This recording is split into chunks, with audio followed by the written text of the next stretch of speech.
Haleluya. Yesu ashimwe. Yesu ashimwe.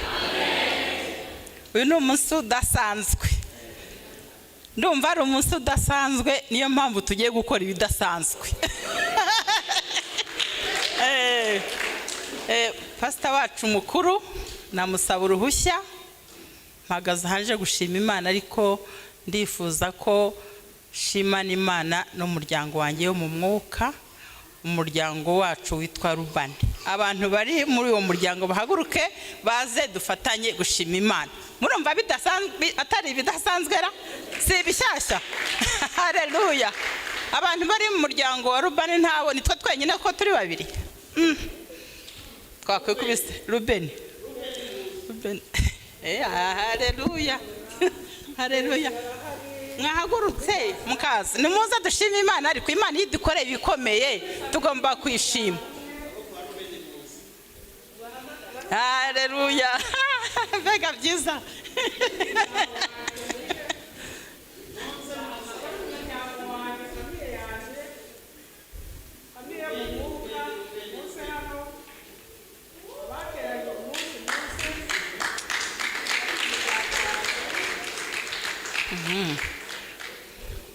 Murabona atari byiza se?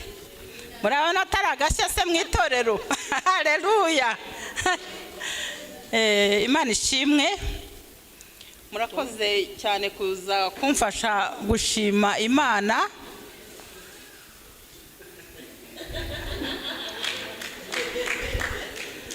Amen. Mu gushima Imana ndifashisha Zaburi 9. No murongo Imana yampaye gutyo, sinzi ukuntu byaje ntangiye gutekereza ngo ngomba gushima Imana. Imana impa umurongo wo muri Zaburi 9 umurongo wa 2 n'uwa 3. Tuwusome. Mwumva ukuntu ari ibintu byiza cyane. Ngo ahubwo amategeko y'Uwiteka niyo yishimira. Kandi pardon 9 ndandeshye. Pardon ngiyemo 9 umurongo wa 2 n'uwa 3. Ndashimira Uwiteka umutima wanjye wose, ndatekerereza abantu imirimo yawe yose itangaza. Muri kubyumva? Ndakunezererwa, ndakwishimira, usumba byose, ndaririmba ishimwe ry'izina ryawe. Haleluya. Mwumvise ayo magambo? Ndagira ngo ava kuri mikoro. Murumva ukuntu ana magambo ari meza? Ngo ndatekerereza abantu, ni mwebwe ngiye gutekerereza abantu imirimo yawe yose itangaza. Imirimo y'Imana itangaza ngiye kuyibatekerereza. Haleluya. Yesu ashimwe. Ngewe y'Imana inkoreye ikintu numva ngomba kuza hano nkakibabwira, kugira ngo ntakihererana. Mba nishimye, ngomba kuza kwishimira n'imbere yanyu. Ntimuzarambirwe rero. Imana nijye inkoreye ibitangaza, nzajya nza mbibabwire. Nizere ko muzajya mwishimana nanjye. Nimungirisha ari n'akazi kanyu. Rero ngiye gushima Imana ku bintu bitatu. Icyambere na mbere, ndashima Imana ko mpagaze imbere yanyu ndi muzima. Si igitangazara, hariho abatabishoboye. Ngewe muhagaze imbere yanyu ndi muzima. Imana indinda amanywa nijoro, ndi hano. Ndashima Imana, nzamura Imana icyubahiro. Imana yanjye ishimwe. Icya kabiri, ndashima Imana. Nigeze kurwara mu minsi yashize, ikintu hano, ikintu kikandya kikambabaza, sinshobore kuryamira uruhande.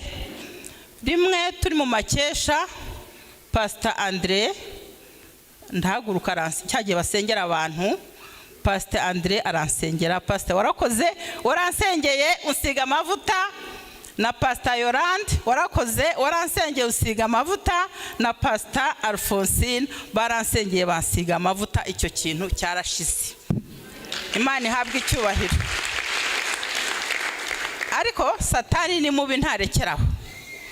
Bukeye bukeye mfashe no telefone, bukeye ngiye kumva hashize iminsi nimba ari icyo kintu kimutse, nkajya numva ibintu bimeze nk'amashanyarazi muri izi ntoki zanjye 3.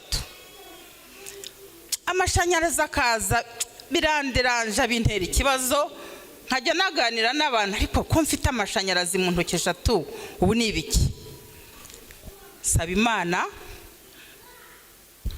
muransengera, Pastor Alphonsine asiga amavuta kuri izo ntoki. Ariko ejo bundi tujya Bujumbura, nukuri Imana ijye idufasha, nitwongera Prophet umukuru w'itorero ryacu uzajya bishobozwa ajya agenda kumureba. Pastor Alphonsine yaransengeye asigaye amavuta, murayaza ari amavuta arakomeye bantu, ndababwiza ukuri ari amavuta arahimbasha. Utayaza arasanga hariya, nari nzi ngo ndafite nyabereka, ariko hariya hanze arahari. Bikoroha ariko bikongera bikagaruka. Igihe rero twagiye Bujumbura nari nkifite icyo kibazo, abo twari turi kumwe murabyibuka, baratubwiye twariyandikishije nk'uko hano tubikora. Mu byifuzo nari ndimo, ntabwo ndavuga ariko Mana wambara ukankiza amashanyarazi yo mu ntoki, koko ngiye kuzaba paralize. Murabizi abo twari turi kumwe, Prophet yaradusengeye ko byagenze, mwarabibonye. Ndashima Uwiteka ko kuva icyo gihe ya mashanyarazi yagiye ntakiyumva. Mumere Imana icyubahiro. Murumva atari byiza? Ngiye kubabwira rero ikindi kintu gikomeye. Dufite umupasiteri, pasiteri bura rero, pastor ujye mbabara, ngiye ntera ubwoba. Pastor Bizuru antera ubwoba. Pastor Bizuru nababwira ibi, naguhanurira akagusenyera akakubwira iki, nushaka uvivure. Ngewe niko nabibonye n'ubuhamya ndabivuga, narabibonye inshuro nyinshi. Burya navuga ati nimwihana ubusinzi, mujye mumenya ko hari abasinzi. Navuga ati nimwihana ubusamba, mujye mumenya ko hari abasamba. Ibyo azajya avuga ntabwo yibeshya, ibyo ndabihamya. Ubwo rero cya gatatu gikomeye, maze nababwiye ko mu Rwanda mba ngenye n'abana mzara tutabana. Nari maze igihe kinini ntabasura, nk'imyaka 4. Murumva atari myinshi? Imyaka 4 utabonana n'abana bawe. Noneho visa yanjye yari yararangiye umwaka ushize, nsaba visa. Ibintu bibaho ngira ubwoba. Nanditse 2 kuri wa musaraba, shyiraho icyifuzo cyo kubona visa. Ndetse hakabaho no kwitotomba, singiye kubabeshya. Umukobwa wanjye wabimfashagamo, nkambwira ariko ko abandi numva ngo barazibonye babisabye nyuma, ngewe n'ukubera icyo atari ko wowe ntabwo numvise uvuga ngo urasenga. Nimba usenga se wapfukamye ugasengera visa kwizaboneka.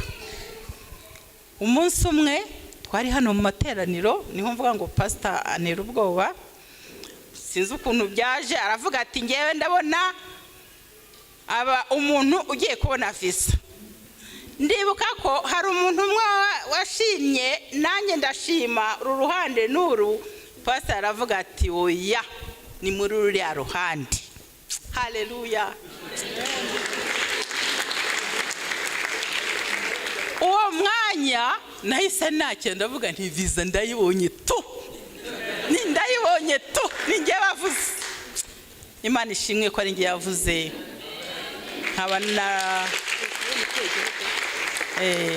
Nkaba narabonye visa, ubwo nasabaga visa yo mu gihugu cya Canada kuko ariho abana banjye bari.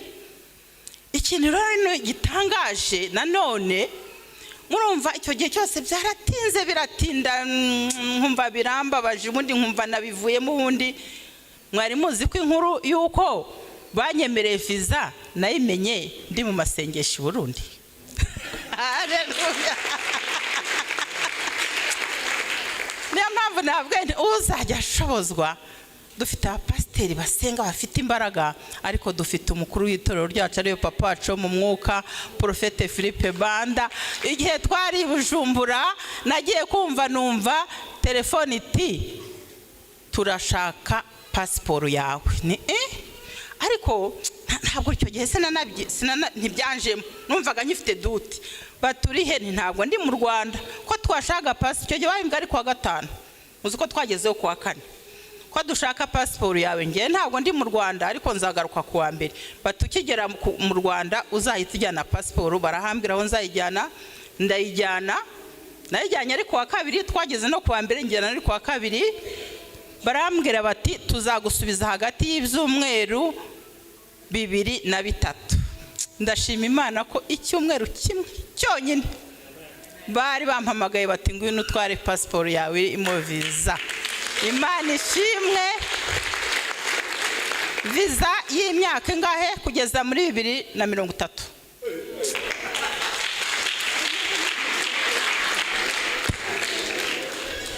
Yesu ashimwe, Yesu ahimbazwe. Abavandimwe bo mu mwuka, mumfashe ntange ituro ry'ishimwe imbere y'Imana kubwo imirimo ikomeye Imana yakoze.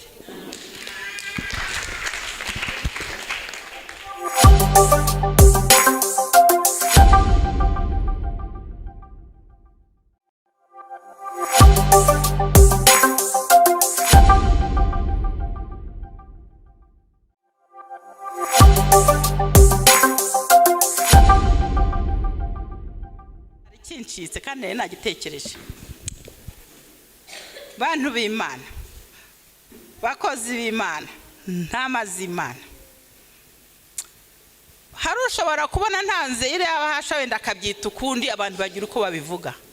Ibyo nizo birabareba.